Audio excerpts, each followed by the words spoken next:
dear students, I am Sunil Dutt, your public administration teacher. प्रिय विद्यार्थियों, जैसे कि आपको पता है कि कल हमने मुख्य कार्यपालिका के कार्य किए थे और जो आज का हमारा टॉपिक है वो है भारत में मुख्य कार्यपालिका की स्थिति और एक मुख्य कार्यपालिका के अंदर क्या क्या गुण होने चाहिए। प्रिय विद्यार्थियों, जैसे कि आपको पता है कि भारतीय संविधान गणराज्य व्यवस्था स्थापित करता है, जिसके अंदर राष्ट्रपति मुख्य कार्यपालिका होता है और उसे व्यापक रूप से शक्तियां प्रदान की गई होती हैं। उसे संविधान के रक्षक की भी भूमिका दी गई है। वह राज्य का अध्यक्ष है और समस्त कार्यपालिका शक्तियां उसके अधीन होती हैं। संसद से अभिप्राय राष्ट्रपति सहित संसद से है। कहने का क्या मतलब है कि जब हम संसद के बारे में बात करते हैं तो हम इसके अंदर केवल इसके दो सदन की ही चर्चा करते हैं, यानी लोकसभा और राज्यसभा।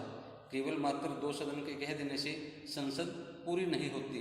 संसद से हमारा अभिप्राय राष्ट्रपति सहित, यानी राष्ट्रपति, लोकसभा और राज्यसभा, जब हम तीनों को मिला देते हैं तभी जाके सही रूप से संसद का निर्माण होता है। यानी संसद से अभिप्राय राष्ट्रपति सहित संसद है।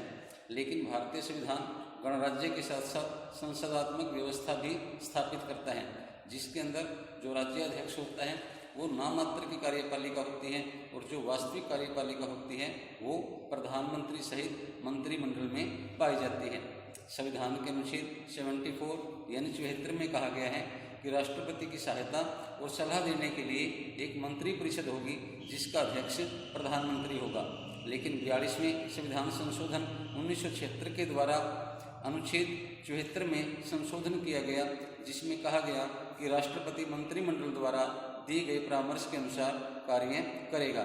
लेकिन जब जनता पार्टी की सरकार 1978 में बनी तो उसने 44वें संविधान संशोधन के द्वारा अनुच्छेद 74 को ज्यों का त्यों रखते हुए राष्ट्रपति को अधिकार दिया कि राष्ट्रपति मंत्रिमंडल को दी गई सलाह पर पुनर्विचार करने के लिए कह सकता है और राष्ट्रपति पुनर्विचार करने के बाद दी गई सलाह के अनुसार ही कार्य करेगा।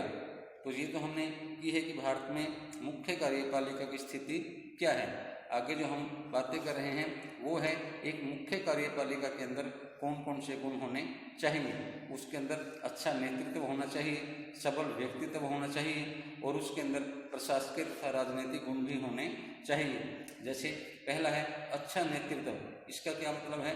मुख्य कार्यकारी प्रशासनिक यंत्र के ईंधन के रूप में कार्य करता है, इसलिए उसे अच्छा नेता होना चाहिए।